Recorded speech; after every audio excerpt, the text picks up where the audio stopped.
First ever factory outlet Mukunda jewellery KPHB Kothapet Khammam Somajiguda Hanamkonda. నమస్తే doctor గారు. నమస్తే జయ గారు. కళ్యాణ్ గారు, గీత అనే ఒక అమ్మాయి హన్మకొండ నుంచి ఒక మెయిల్ చేసిందండి. అంటే సాధారణంగా అందరం చాలా మంది ఎదుర్కొనే ఒక సమస్య అనమాట. కానీ వయసు వలన తను ఎలా ఎక్స్ప్రెస్ చేయాలి, ఏం చేయాలి, చెప్పాలా వద్దా, చెప్తే ఏదో జరిగిపోతుందని ముందుగానే ఊహించేసుకొని భయపడిపోతుంది. ఉన్న రిలేషన్స్ కట్ అయిపోతాయేమో, అంటే ఎక్కడికెక్కడికో ఊహ, సరైన అవగాహన లేకపోవటమేమో అనిపించింది నాకు ఆ మెయిల్ చేసినాక. అయితే నెంబర్ పెట్టిందండి, ఒకసారి కాల్ చేస్తాను. కానీ విచిత్రమైన మనస్తత్వాలు, వింత ఆలోచనలు కళ్యాణ్ గారు. ఎవరికి తోచింది వాళ్ళు అదే కరెక్ట్, ఇంకా ఆ సర్కిల్లోనే ఉండిపోతున్నారు. హలో హలో, ఎవరండి? గీత అండి, నేను సుమన్ టీవీ నుంచి మాట్లాడుతున్నానండి. అవునండి, గీత. హాయ్ మ్యామ్, నేనే మీకు మెయిల్ చేశాను. రైట్ గీత గారు, చూసానండి మీ మెయిల్. నేను డాక్టర్ కళ్యాణ్ గారు కూడా ఉన్నారు నాతో పాటు. Sir, good afternoon sir. మాట్లాడొచ్చా గీత మీతో? మాట్లాడొచ్చు మ్యామ్, ఇబ్బంది ఏంటి. రైట్, చెప్పండి గీత, మీ వయసు ఎంతమ్మా, మీరు ఏ ఊరు నుంచి మాట్లాడుతున్నారు? సార్, మాది వరంగల్ దగ్గర హనుమకొండ సార్. నేను డిగ్రీ సెకండ్ ఇయర్ చదువుతున్నాను.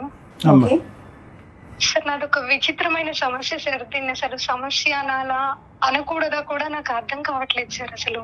అమ్మా చెప్పండి సార్. అది మాది సొంత ఇల్లు సార్, వరంగల్ దగ్గర. మేము ముగ్గురం అక్క చెల్లెళ్ళం. మాకు పక్కింట్లో ఒక ఆంటీ వాళ్ళు ఉంటారు సార్. వాళ్ళకి ఆడపిల్లలు లేరు, ఇద్దరు కొడుకులే. ఇంకా మేము ముగ్గురం ఆడపిల్లలం అయ్యేసరికి, వాళ్ళ ఇంట్లో ఆడపిల్లలు లేకపోయేసరికి ఆంటీ మమ్మల్ని చాలా బాగా చూసుకునే వాళ్ళు. ఓకే. ఇంకా ఆ రిలేషన్ లో ఇంకా ఆడపిల్లలు లేరు కాబట్టి ఆంటీ మాతో అంతా కలిసిపోయినందుకు మా రెండు ఫ్యామిలీస్ చాలా అంటే చాలా, ఇంకా ఒకవేళ నిజంగా ఫ్యామిలీస్ కూడా అంత క్లోజ్ గా ఉండలేరు, అంత క్లోజ్ గా ఉంటాము. మేము ఎక్కడికన్నా అవుట్డోర్ టూర్ కి అట్లా వెళ్ళాలనుకున్నా కూడా మాతో పాటు వాళ్ళు రెడీ అయిపోయి వచ్చేసేవాళ్ళు. ఒకవేళ వాళ్ళు వెళ్తున్నారంటే మేము వెంటనే మేమందరం కలిసి వెళ్ళాలి అన్నట్లుగా వెళ్ళేవాళ్ళం. అంటే మీరు పుట్టింది పెరిగింది అంతా అక్కడేనమ్మా? ఎంత కాలం బట్టి? 25 years నుంచి అక్కడే. నా ఇద్దరు అక్కయ్యలు, నేను బోర్న్ బ్రాటప్ అన్ని అక్కడే. ఇంకా రెండు ఫ్యామిలీస్ ఎంత అంటే పండుగలు వస్తే ఒకే ఇంట్లో వండుకొని తినేవాళ్ళం. ఆంటీ వాళ్ళ ఇంట్లో పూజలు, నోములు అలాంటివి ఏమన్నా ఉంటే ఆంటీ ఇంకా మమ్మల్ని తీసుకెళ్లిపోయి, ఆడపిల్లలు లేరు కాబట్టి ఆంటీ చీరలు, నగలు అన్ని మాకు పెట్టి మమ్మల్ని రెడీ చేసి బాగా మురిసిపోయేది.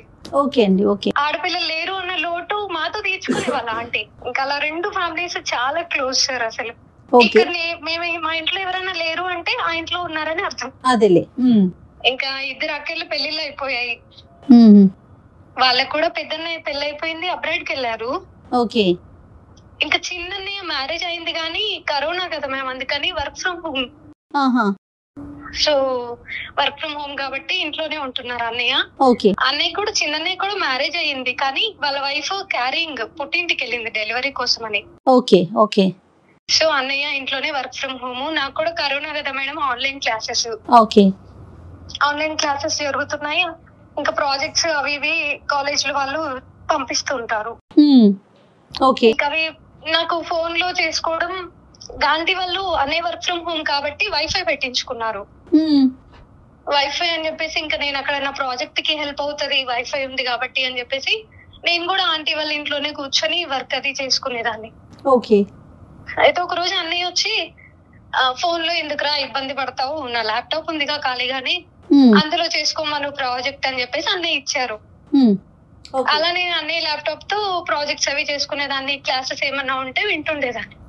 సడన్ గా ఒక రోజు ల్యాప్టాప్ లో వర్క్ చేసుకుంటున్నాను, అన్నయ్య ఉన్నారు వేరే రూమ్ లో. నాకు మెసేజెస్ వస్తున్నాయి మేడం, కంటిన్యూస్ గా ఒక 4-5 మెసేజ్లు వచ్చేసాయి ఫాస్ట్ గా. ఏంటి మెసేజ్లు అని చెప్పి చూసేసరికి అన్నయ్య మెయిల్ నుంచి నా మెయిల్ కి వస్తున్నాయి. ఏంటి అన్నయ్య మెయిల్ నుంచి నా మెయిల్ కి మెసేజెస్ అని చెప్పి నేను ఓపెన్ చేశాను మేడం. ఇంకా ఓపెన్ చేస్తే అసలు అవి ఏంటో పిచ్చి పిచ్చి మెసేజ్లు మేడం. అసలు ఏం అర్థం కాలేదు ఒక క్షణం. చాలా వల్గర్ గా ఏవేవో అసలు అవి నేను చెప్పడానికి కూడా వీల్లేదు. నేను అవి చూడలేక మధ్యలోనే ఆపేసి ఒకసారి ఒక క్షణం డౌట్ వచ్చింది, అదేంటి అన్నయ్య మెయిల్ నుంచి ఇలాంటివి రావడం, అన్నయ్య ల్యాప్టాప్ కదా, వేరే వాళ్ళు ఎవరన్నా వేరే ఏదైనా అయి ఉంటది, నాకు పంపిండరు అని మళ్ళీ ఒకసారి చెక్ చేసుకున్నా. అదే చూస్తే అన్నయ్య మెయిల్ నుంచి నా మెయిల్ కే వచ్చాయి, అది షూర్ కన్ఫర్మ్ అయింది. కన్ఫర్మ్ అయింది. ఓకే అండి. అవి చూస్తే వీడియోస్ ఏంటో పిచ్చి పిచ్చి వీడియోలు, మెసేజ్లు, అసలు నాకు ఇంకా ఏమి చెమటలు పట్టేస్తున్నాయి, వణుకు పుట్టింది, అసలు ఏం అర్థం కావట్లేదు. అన్నయ్య ఏంటి ఇలాంటి మెసేజ్లు ఏంటి అని చెప్పేసి చాలా భయం వేసింది. ఓకే. ఇంకా వెంటనే ల్యాప్టాప్ అక్కడే వదిలేసి పరిగెత్తుకుంటూ మా ఇంట్లోకి వచ్చేసా. ఇంట్లోకి వచ్చేసి ఇంకా నేను ఆలోచించుకుంటుంటే నాకు అసలు ఏమి అన్నయ్య ఏంటి ఇలా పంపడం ఏంటి, అన్నయ్యేనా అని అసలు ఏం అర్థం కాక ఇదేదో అసలు అర్థం కావట్లేదు అని చెప్పేసి ఇంకా టెన్షన్ లో అసలు ఇంకా నేను వాళ్ళ ఇంటికి వెళ్ళకూడదు అని ఆ టైంలో డెసిషన్ తీసుకొని ఒక 2 days వెళ్ళడం మానేశాను. ఓకే. ఇంకా వెళ్ళట్లేను, భయం వేస్తుంది అక్కడికి వెళ్ళాలంటే, అది నిజమేనేమో ఏంటో అని వెళ్ళట్లేను. 2 days గడిచిపోయింది. ఇంతలో ఆంటీ ఏంటి మా ఇంటికి రావట్లేదు ఏంటి, నీకు ఈ మధ్య ఎక్కువైపోతుంది, మా ఇంటికి రాకుండా ఉంటావా నువ్వు, అది ఇది అని చెప్పేసి. లేదా అంటే నేను ఏదో వర్క్ చేసుకుంటున్నా, అది కూడా ఆంటీ అంత చనువు ఉంది కాబట్టి ఆంటీ లాక్కొని మరి తీసుకెళ్లిపోతుంది. ఉండలేదు ఆంటీ, మాతో క్లోజ్ కాబట్టి మాకు ఆ బాండింగ్ వల్ల తీసుకెళ్లిపోతుంది ఆంటీ. ఇంకా ఆంటీకి ఏం చెప్పలేక సర్లే ఆంటీ ఉన్నారు కదా అని వెళ్ళాను. ఆంటీ ఏదో స్వీట్ ప్రిపేర్ చేసి అన్నయ్యకి ఇవ్వమ్మా, టేస్ట్ చూసి నువ్వు కూడా తినండి అని చెప్పేసి అంటే అన్నయ్యకి ఇద్దామని ఒక బౌల్ ఇస్తే ఆంటీ వెళ్ళాను అన్నయ్య దగ్గరికి. అన్నయ్య స్వీట్ ఆంటీ చేసింది అని చెప్పి ఇస్తే స్వీట్ అని చెప్పేసి ఆ బౌల్ పట్టుకొని వెంటనే నా చెయ్యి పట్టేసుకున్నాడు. ఏంటన్నయ్య అనంటే స్వీట్ చాలా బాగుంది, నువ్వు తెచ్చావు కాబట్టి ఇంకా బాగుంటది నాకు తెలుసు, అదేంటన్నయ్య మీరు కొత్తగా మాట్లాడుతున్నావు ఏంటన్నయ్య అని చెప్పి నేను అడిగాను. ఓకే. అదేంటన్నయ్య నువ్వు ఇలా మాట్లాడుతున్నావు, ఎప్పుడు లేనిది, నువ్వు మెసేజెస్ కూడా వచ్చాయి, అవి అనుకోకుండా వచ్చాయా అని చెప్పి నేను అడుగుతున్నాను. అనుకోకుండా ఏమి లేదు, నాకున్న ఫీలింగే అది, నేను కావాలని పంపాను, అవి అనుకోకుండా ఏమి రాలేదు అని చెప్పి అనేసాడు అన్నయ్య. ఇతనికి ఏమైనా అలవాట్లు ఏమైనా ఉన్నాయమ్మా గీత? ఇతను ఏమైనా అంటే ఏమీ లేవండి, చాలా మంచివాడు. ఇంత సడన్ ట్రాన్స్ఫర్మేషన్ ఒక వ్యక్తిలో రావడానికి అంటే ఏమీ లేవండి. వాళ్ళ వైఫ్ ని కూడా చాలా బాగా చూసుకుంటారు, వాళ్ళిద్దరు కూడా చాలా హ్యాపీగా ఉంటారు. నాతో చాలా మంచివాడు అన్నయ్య, స్టడీ పరంగా, జాబ్ పరంగా చిన్నప్పటి నుంచి ఒకే దగ్గర కదా, నాకు అలాంటి డౌట్ కూడా ఎప్పుడు రాలేదు. అలా అన్నయ్య సడన్ గా అలా అనేసరికి నేను షాక్. అదేంటి నేను అలా మాట్లాడుతున్నావు, ముందు నా చెయ్యొదులు అనే లోపే గట్టిగా పట్టేసుకున్నాడు సార్. ఇంకా నాకేమీ అర్థం కావట్లేదు అసలు. వదిలన్నయ్య, నాకు నేను ఇలా అనుకోలేదు ఎప్పుడు అనంటే ఏమవుతుంది, తప్పేముంది దీంట్లో, మనం ఏం బయాలజికల్ గా బ్రదర్ అండ్ సిస్టర్ కాదు కదా, జస్ట్ పక్కింట్లో ఉంటారు. అన్నయ్య అనుకున్నారు కాబట్టి అన్నయ్యని గాని సొంత అన్నయ్యని కాదు కదా, ఇందులో తప్పేమీ లేదు అని చెప్పేసి. ఈ ధైర్యం చేసుకుని ఎప్పటి నుంచి అన్నయ్య నీకు నా మీద ఇటువంటి ఫీలింగ్ ఉందన్న ప్రశ్న ఎప్పుడు అడిగావమ్మా? అడిగేంత ఛాన్స్ రాలేదు సార్. ఆ రోజు ఏమైందంటే గట్టిగా పట్టేసుకుని అలా అనేసరికి నాకు వదిలించుకోవడానికి నా ఇంట్రెస్ట్ అంతా వదిలించుకొని నేను ఇక్కడ నుంచి వెళ్ళిపోవాలి ఫాస్ట్ గా అని గట్టిగా అరుద్దామంటే ఆంటీ ఉన్నారు. ఇంత సడన్ గా ఈ ట్రాన్స్ఫర్మేషన్ నేనే డైజెస్ట్ చేసుకోలేకపోతున్నాను. ఇప్పుడు గట్టిగా అరవాలా, చెప్పాలా, అసలు నాకు ఏమీ అర్థం కావట్లేదు. అక్కడ నుంచి వదిలించుకొని ఇలా అనుకోలేదు నేను అని చెప్పేసి వెంటనే మా ఇంటికి వెళ్ళిపోయాను. వెళ్ళిపోయి ఇంకా నేనే ఎవరికి చెప్పాలో తెలియక ఇంట్లోనే కూర్చొని డోర్ వేసుకొని అన్ని ఆలోచనలు, ఇంకా అసలు అన్నీ ఏంటి, ఇలా చేయడం ఏంటి. చిన్నప్పటి నుండి సార్ అసలు కలిసి ఆడుకునే వాళ్ళం, కొట్టుకుని తిట్టుకొని మీద పడి రక్కేసుకొని ఎలా ఉంటుంది సార్. ఇంకా బ్రదర్ అండ్ సిస్టర్ అంటే అందరం కలిసి అసలు మీద పడి రక్కేసేదాన్ని నేనైతే. అవన్నీ తలుచుకుంటుంటే అసలు అప్పుడు కూడా అన్నీ ఇదే ఆలోచనతో ఉన్నాడా, లేదంటే ఇప్పుడు వచ్చిందా నాకే తెలియక నేను అలా మీద మీద పడిపోయానా అని చెప్పి అది నాకే కంపరంగా అనిపిస్తుంది సార్. అసలు అది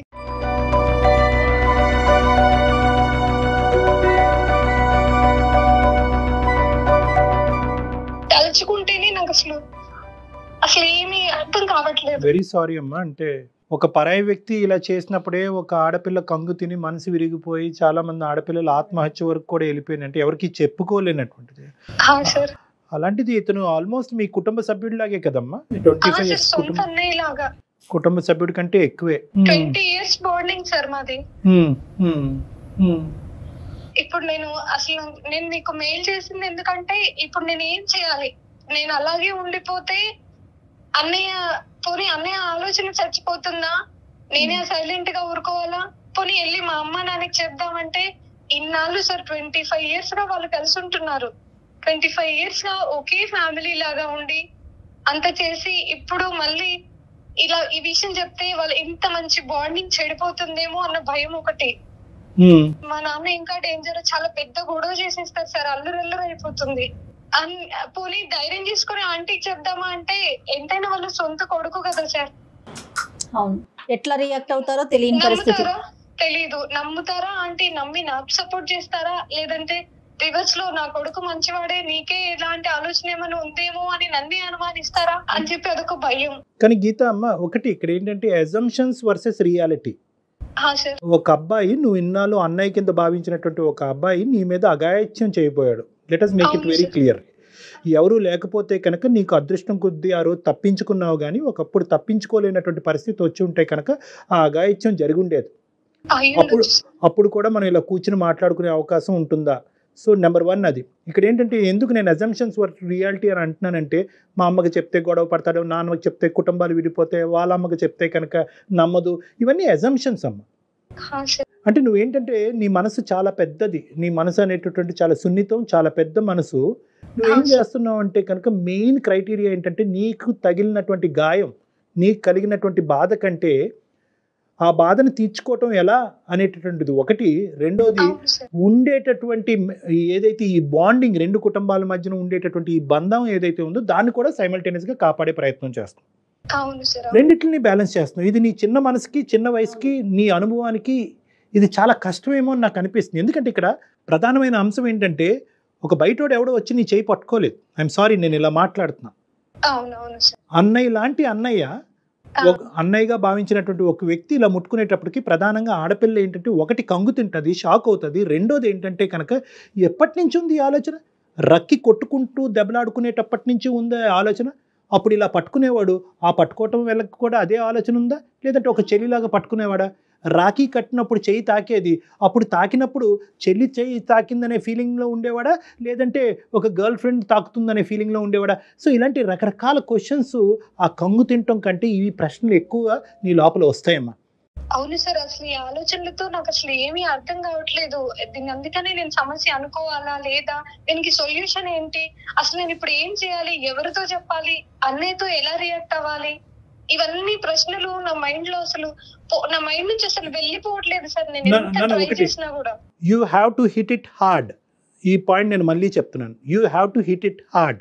ఎందుకంటే కనుక ఇదంతా కూడా నీ మంచితనం కింద మీ అన్నయ్య ఉండడు, నీ చేతకాంతనం. సారీ, అతను అన్నయ్య అని అనకూడదు ఇక్కడ. మళ్ళీ పదే పదే అన్నయ్య అంటే కనుక ఇక్కడ కాన్సెప్ట్ వేరేగా అయిపోతుంది. సో ఈ అన్నయ్య కాదు, ఎవరైతే ఈ మగ మనిషి నీ మీద అఘాయిత్యం చేయబోయాడో ఈ మగ మనిషి ఇంకా ఈ సిచ్యువేషన్ అడ్వాంటేజ్ తీసుకుని ఇంకో లెవెల్కి తీసుకెళ్ళక ముందే you have to hit it hard. ఇక్కడ నువ్వు రైట్. ఇది ఏంటంటేనమ్మా చూడు, ఇక్కడ చాలా ప్రశ్నలకి సమాధానం దొరికిన తర్వాతే ఒక అడుగు ముందుకేద్దామని చాలా మంది ఆడపిల్లలు అనుకుంటారు. అప్పటికే చాలా లేట్ అయిపోతుంది. నువ్వు అడిగినటువంటి ఇప్పుడు ఏ ప్రశ్నకి కూడా ఇప్పుడు త్వరగా సమాధానం దొరికేదానికి అవకాశం లేదు. అన్నయ్యనా, అన్నయ్య కాదా, ఎప్పటి నుంచి ఆలోచన ఉంది, ఇప్పుడే వచ్చిన ఆలోచన, భార్య లేకపోవటం వల్ల వచ్చిందా, భార్య పెళ్ళ కాకముందు కూడా నా మీద ఈ ఆలోచన వచ్చిందా, వాళ్ళ అమ్మ ఎలా రియాక్ట్ అవుతుంది, మా అమ్మ నాన్న ఎలా రియాక్ట్ అవుతారు, ఏ ప్రశ్నకి సమాధానం దొరకదు. ఈ ప్రశ్నలు అన్నిటికీ సమాధానం దొరికిన తర్వాతే మనం అడుగు ముందుకేద్దాం అంటే కనుక నీది ఇంకా భయంకరమైనటువంటి పరిస్థితిలోకి వెళ్ళిపోతుంది. దాక్కోవాల్సిన పరిస్థితి వచ్చేస్తుంది కదా కళ్యాణ్ గారు. నీ మంచితనాన్ని అక్కడ ఉండేటటువంటి ఆ మనిషి నీ చేతకాని తనం కింద అనుకుంటున్నాడు. నీ చేతకాని తనం అంటే కనుక ఇక్కడ విక్టిమైజేషన్, నిన్ను విక్టిమ్ కింద చూసి ఇంకా నీ మీద ఇంకా పులిపంజా వేసి నిన్ను ఇంకా గ్రిప్లో లాక్కునే ప్రయత్నం చేస్తాడు. ఇక్కడ ఏంటంటే హిట్ ఇట్ హార్డ్ అని నేను ఎందుకు అంటున్నానంటేనమ్మా, ఇక్కడ సున్నితంగా ఉందాం, జాగ్రత్తగా వేద్దాం అనేది కాదు. ఇక్కడ ఏంటంటే you have to seek help. ఇక్కడ నువ్వు నీకు చేతకానటువంటి ఒక అంశం, నీ చేతుల మీదుగా సొల్యూషన్ ఐడెంటిఫై చేయలేనటువంటి ఒక అంశానికి ఖచ్చితంగా everything comes after your parents. అందుగురించి ప్రతి ఆడపిల్లకి మనం ఇదే చెప్తూ ఉంటాం. అన్నయ్యగా భావిస్తూ దగ్గరకు వచ్చే వ్యక్తి అయినా, అన్నయ్య కాకుండా ఇంకో విధంగా పరిచయం చేసుకునే ఒక వ్యక్తి అయినా, స్కూల్ దగ్గర పరిచయం అయినా, కాలేజీలో పరిచయం అయినా, బస్సులో పరిచయం అయినా, మీ తల్లిదండ్రులకి తెలియపరచండి అనేది ప్రధానంగా మనం చెప్తాం. మా అమ్మ నాన్న కోప్పడతారేమో, ఇవన్నీ సెకండరీ అమ్మ. Sentiments are secondary. Security is priority. మీ సెక్యూరిటీ అనేటటువంటిది ఇక్కడ ప్రయారిటీ. కాబట్టి ఫస్ట్ మీ తల్లిదండ్రుల తర్వాత ఎవరో కాబట్టి మీ తల్లిదండ్రులకి ఇది చెప్పండి. ఏ విధంగా చెప్తారు అంటే కనుక ఇక్కడ మీరు చెప్పే విధానం కూడా జాగ్రత్తగా చెప్పండి.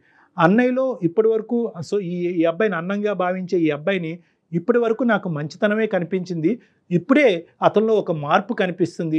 ఈ మార్పు నేను భరించలేకపోతున్నాను, ఈ మార్పుకి కారణం కనుక్కోండి అనే విధంగా మీ తల్లిదండ్రులు అప్రోచ్ అవ్వండి.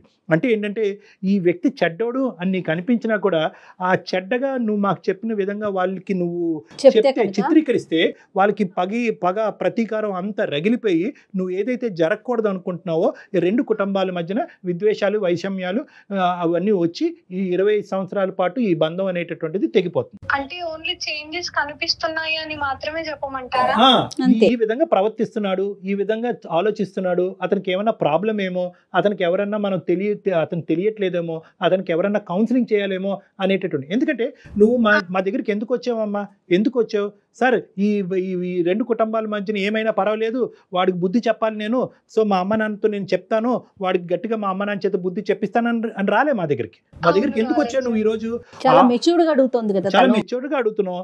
ఆ బాండింగ్, ఆ రెండు కుటుంబాల మధ్యన బాండింగ్ మెయింటైన్ అవ్వాలి. అట్ ద సేమ్ టైం ఇతనికి ఒక కొద్ది బుద్ధి చెప్పాలి, కొద్ది గడ్డి పెట్టాలి అనే విధంగా కూడా చెప్తున్నాం. సో ఇది ఒక మాకు ఆటోమేటిక్గా ఏంటంటే మా టీంకి, నాకు జయ గారికి ఇది ఒక సెన్సిటివ్ ఇష్యూ కింద ఆటోమేటిక్గా మాకు మారిపోతుంది. కాబట్టి నువ్వు ఏ విధంగా మీ పేరెంట్స్ దగ్గర తీసుకెళ్తావు, ఏ విధంగా మీ పేరెంట్స్ ద్వారా ఆ అబ్బాయితో మాట్లాడిస్తావు అనేటటువంటి విధాన పద్ధతి కూడా నేను నీకు చెప్తున్నా. ఓకేనమ్మా? సో ఇదేంటంటే అన్నయ్యలో నేను ఎప్పుడు చూడలేదు. Obviously that is the truth. ఇప్పుడు వరకు నువ్వు ఈ అన్నయ్యలో, ఈ అబ్బాయిలో నువ్వు ఎప్పుడు ఈ తప్పు విధంగా చూడలేదు. సడన్ గా వచ్చింది. ఎక్కడి నుంచి వచ్చింది, ఎందుకు వచ్చింది, ఎలా ఇన్ఫ్లుయెన్స్ అయ్యాడు, ఎప్పటి నుంచి అనుకుంటున్నాడు అనే అంశాన్ని మీ పేరెంట్స్ వరకు తీసుకెళ్ళి ఇదంతా చెప్పి మీ పేరెంట్స్ ద్వారా అతనికి ఒక బుద్ధి చెప్పేటటువంటి ప్రయత్నం చేయండి. ఏమా ఒకప్పుడు వర్స్ట్ కమ్ సినారియో, నేను ఇది కూడా చెప్తున్నాను, వర్స్ట్ కమ్ సినారియో ఇది అక్కడితో ఇంకో లెవెల్ గొడవ కింద మారి రెండు కుటుంబాల మధ్యన ఒక డిఫరెన్సెస్ ఏర్పడినా కూడా అది తప్పు లేదు. ఎందుకంటే నీ సెక్యూరిటీకి మించినటువంటిది ఏదీ లేదు, నీ మానసిక శారీరక సెక్యూరిటీ స్థైర్యానికి మించినటువంటిది ఏదీ లేదు. కాబట్టి ఒకప్పుడు ఆ పరిస్థితి వచ్చినా కూడా అట్లీస్ట్ నువ్వు సేఫ్గా మీ పేరెంట్స్ దగ్గర ఉన్నావు అనేటటువంటి ఆలోచన మాకు, మీ కుటుంబ సభ్యులందరికీ ఒక హ్యాపీనెస్ చేయాల్సిన అవసరం అయితే ఉందాం.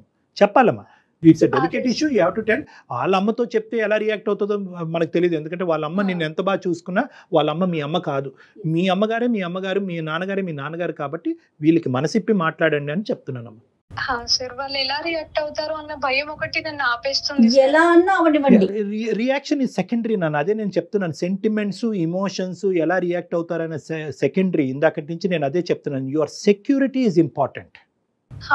నీ సెక్యూరిటీ ఇంపార్టెంట్. రేపొద్దున ఆ అబ్బాయి ఇలా ముందుకు రావడానికి కూడా ప్రధానమైన కారణం ఏంటంటే, అరే 25 సంవత్సరాల పాటు ఒక బాండింగ్ ఏర్పడిన తర్వాత ఈ అమ్మాయి పోయి ఎవరికి చెప్పుకుంటుందిలే అనేటటువంటి ఆలోచనతోనే ఆ అబ్బాయి అంత ఇంట్లో వాళ్ళ తల్లి ఉండగా కూడా నీ చేయి పట్టుకున్నాడు, ఇంకా శృతి మించేటటువంటి ప్రయత్నం చేశాడు.